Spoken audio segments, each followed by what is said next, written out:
What is up guys, Morton here from SteamFirst.com with a review for the Japanese role-playing game Hyperdimension Neptunia Re Birth1, developed by Idea Factory and released January 28th, 2015 on Steam for $30.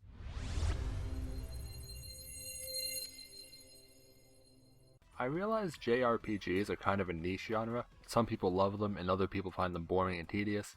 Personally, I highly dislike JRPGs, which poses the question of why I'm reviewing one. Well, that's because Hyperdimension Neptunia Re Birth1 is amazing. It's not flawless, of course, but it's still great. And now that I've given away my opinion in the beginning of the review instead of the end, let's back up and talk about why I hold this game in such high regard. Arguably, the most important part of any RPG game is the story you're supposed to be getting invested in. In Hyperdimension Neptunia Re Birth1, which I'll just be calling Re Birth1 for the rest of this review, has a pretty interesting story that goes fairly in-depth and has a large cast of characters. Sometimes the cast can be a little too big, with characters almost fighting for screen time, but each character is unique and fun. And before I get into talking about the actual story, it's worth noting the game breaks the fourth wall quite a bit. The main character, Neptune, will often mention being the main character, for example. The game takes place in a world called Gameindustri and features 4 different lands fighting for control. Each land has its own Console Patron Unit, or CPU, which is basically the ruler of the land. The lands are Planeptune, Lastation, Loe, and Leanbox, and as you can tell, they're all named after real-life video game consoles. The story starts as the 4 CPUs, also called goddesses, fight each other, and one gets knocked back into the world and wakes up with a nurse in training named Kompa, with no memory of her past. Her name is Neptune, and she's the weird, childlike main character. After she wakes up, she decides to go back to where she fell into the planet to look for clues about her past. Kompa decides to go with her, and they begin their journey. They quickly run into another ally named IF and venture further into the dungeon.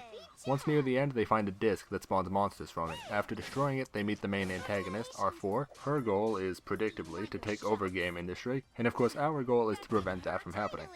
The story is kind of convoluted, but it's pretty good. It's way too crazy for me to accurately explain it, but that's the beginning anyway.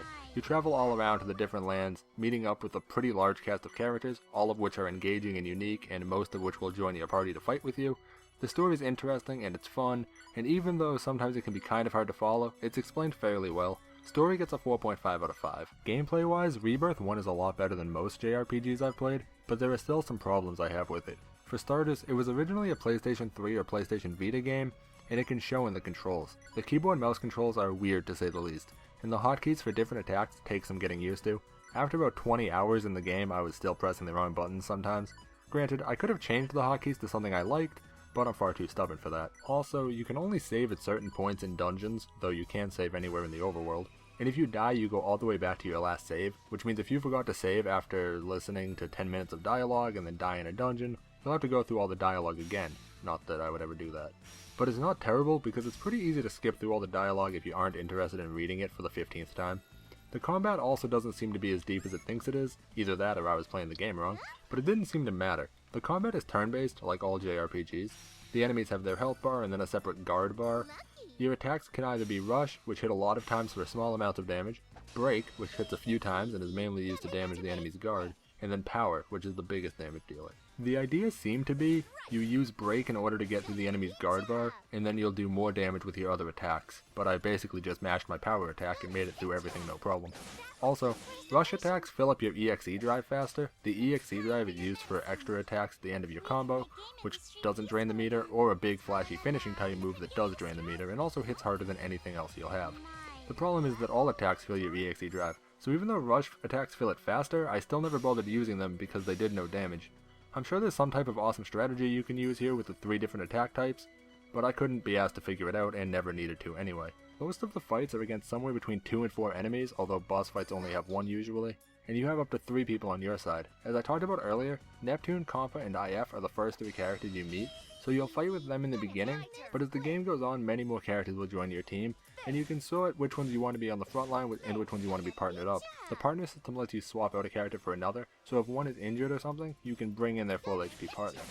Also, characters that are partnered together can level up their Lily rank, which can unlock special moves that they can use together. The combat is of course turn-based, which is par for the course with JRPGs. Normally, I'm not too fond of turn-based combat, but it actually doesn't bother me in Re Birth1. Perhaps that's because there's other things going on, such as positioning your team so they can hit multiple enemies, or spreading them out so they can avoid area of effect spells, or perhaps it's because some of the special attacks look absolutely awesome, but I find the combat actually works well, requires some thought, but isn't overly complex. Another thing that isn't overly complex is the item system, which I like a lot. Instead of enemies randomly dropping items, and then constantly comparing them to each item everyone in your party is wearing, most of the items are bought at the shop and you can compare right there. In order to get better items in the shop, you need to craft the plan by using materials you get from the dungeon. For the most part this works well, but it's incredibly hard to figure out where specific materials come from unless you use a guide online, which I kind of dislike. The last couple things I want to talk about are probably my favorite parts of the gameplay, and the two things that make Rebirth 1 more enjoyable than other JRPGs to me. There's an overworld map, and you instantly travel to any dungeon or city you want to go to. For some people this may break the immersion, but I never found running around for hours very fun. The other thing is that there are no random encounters. If you're in a dungeon, every enemy is visible, and you can avoid them pretty easily if you want to. Doing this will set you behind a bit in levels, so I wouldn't recommend it, but it's great when you're going back through old dungeons for materials. Overall, gameplay gets a 4.5 out of 5. I thoroughly enjoyed playing Rebirth 1, and my few complaints are overshadowed by all the things I do like about it. I didn't mention it, but there's also very little to no grinding. You'll basically be strong enough for all the enemies when you get to them, and all the new members that join your party are right around the correct level for the area you're in, which is a huge plus in my book. The two parts of the game you can really tell had a tight budget are the graphics and the audio. Neither are awful, but my guess is they either ran out of money halfway through, or didn't have enough to begin with. Graphically, it isn't bad in the sense that there are glitches or that the characters look really weird or anything, but it's not super high quality, and the most noticeable thing are sprites being reused. Enemies seen in the first dungeon will be seen in almost every single dungeon with one slight tweak, like being a different color, and having a name that's almost identical.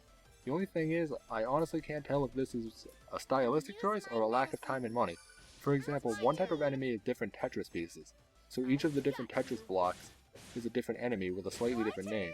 And Rebirth 1 has tons of references to real-life video games, so it makes sense, but it gets really confusing when enemies look almost identical and have names with only one letter difference. What I can say for sure isn't a stylistic choice is that some of the dungeons get reused. Not in the sense that you go back to the same dungeon multiple times, but in the sense that they literally just copy-pasted the dungeon, changed the enemies and items inside, and called it a new dungeon. The layout is identical, all the scenery is identical. In a way, it's kind of disappointing to go into what's supposed to be a big new dungeon and find it's exactly like one you cleared a couple of hours ago. That all being said, the art itself is pretty nice to look at. It isn't supposed to be a super realistic game, so the fact that it's not amazing quality doesn't actually hurt things that bad. And honestly, I think that the graphics, aside from the problems mentioned above, are actually quite good. All the main characters are unique and fit their respective lands nicely. Graphics get a 3.5 out of 5. Audio is good as well, but like I said, it does have some problems that I'll get into in a minute. But first, the good things. The soundtrack is pleasant to listen to.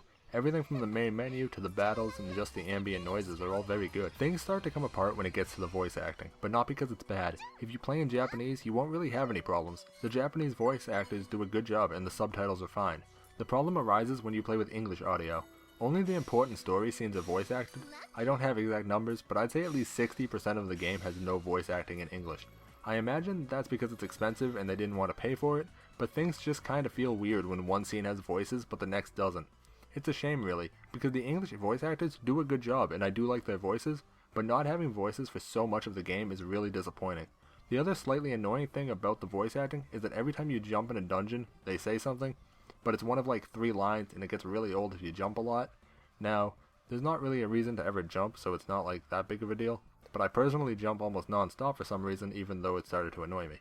Luckily, you can swap out your main character to someone else and then listen to their jumping lines, so at least it can be a little varied. Overall, sound gets a 3.5 out of 5 for English and a 4.5 out of 5 for Japanese. Both are good, but having so much dialogue in English not voiced over is noticeable and disappointing. Replayability is really weird in Rebirth 1. There's 2 main things to do after you finish the game. The first is called the Colosseum. Basically, it's a plan you craft that unlocks a new area. The Colosseum is basically just a place you can go to grind levels. You select the fight you want out of a list of a rather large amount, and then you either win and gain an item and experience, or lose and get nothing. There are fights for all levels, so you can do it on any character, but it's just a grind, so it can get kind of boring, even though I do love the combat. The other thing to do, after you complete the game, is to begin New Game Plus, but it's kind of weird. You keep all your items, plans, character levels, etc., but the enemies don't get any harder, so you literally just one-shot everything because you're still fully geared and a high level, but everything else reset.